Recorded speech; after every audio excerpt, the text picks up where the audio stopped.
ما يمكنش نهضروا على اللغة الفرنسية بلا ما نذكروا avoir et être، ولكن شي مرات كنسمعوا l'auxiliaire être et avoir، وشي مرات كنسمعوا le verbe être et avoir. alors واش كنقولوا l'auxiliaire ولا le verbe ولا بجوج؟ السلام عليكم ومرحبا بكم في هذا الفيديو. نتمنى تكونوا في افضل احوالكم. اذا كنتوا باغيين تعلموا اللغة الفرنسية فانتم في المكان المناسب. إلا كنتوا أول مرة كتشوفوا هذه القناة ما ترددوش في الضغط على زر الاشتراك وزر الجرس لكي يصلكم كل جديد. ما تنسوش أيضا توضعوا لي لايك إلى عجبكم هذا الفيديو. Être et avoir sont deux verbes du troisième groupe dans la langue française. Être ou avoir هما جوج ديال الأفعال اللي كينتميو للمجموعة الثالثة في اللغة الفرنسية. Maintenant, on va répondre à la question suivante. Quand est-ce qu'on utilise le verbe être? دابا غادي نجاوبوا على السؤال التالي. فوقاش كنستعملوا le verbe être? Le verbe être sert à définir un état dont se trouve un sujet.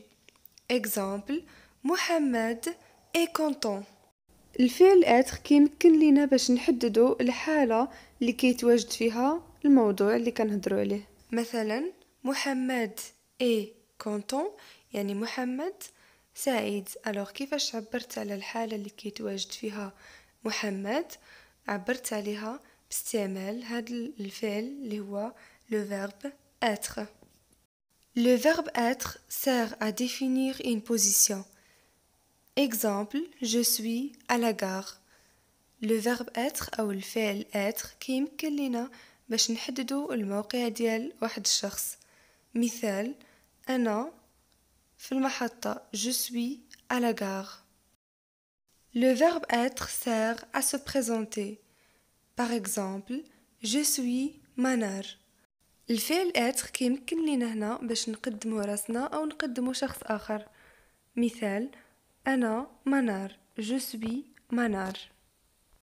بشكل عام هادو هما الحالات اللي كنستعملوا فيهم لو فيرب être. كاين حالات اخرى ولكن هادو اللي ذكرنا هما اللي كنستعملوهم بزاف. دابا غادي نشوفوا الحالات اللي كنستعملوا فيهم لو فيرب avoir. alors le verbe avoir sert à indiquer une possession. الفعل avoir كيمكن لنا باش نحددوا الملكيه. exemple j'ai une pomme أملك تفاحة. يعني هنا كنحدد الملكية. دونك لمن كتعود ليا أنا. أو نقدر نقول مثلا محمد a une pomme. محمد يملك تفاحة. يعني هنا le verbe avoir كيمكن لي باش نحدد الملكية ديال هاد الشيء. le verbe avoir sert à préciser une caractéristique. exemple elle avait des cheveux longs.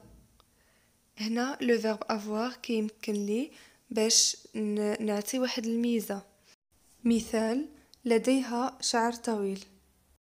alors voilà هادو هما الحالات فين كنستعملوا le verbe avoir. ما يمكنش نهضروا على اللغة الفرنسية بلا ما نذكروا avoir et être، ولكن شي مرات كنسمعوا l'auxiliaire être et avoir، وشي مرات كنسمعوا le verbe être et avoir. alors واش كنقولوا l'auxiliaire ولا le verbe ولا بجوج؟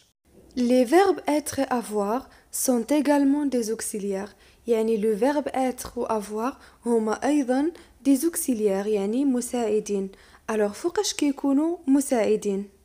وشنو كنعنيو بكلمة auxiliaire أو مساعد؟ les verbes être et avoir perdent leur signification pour former des temps composés pour d'autres verbes.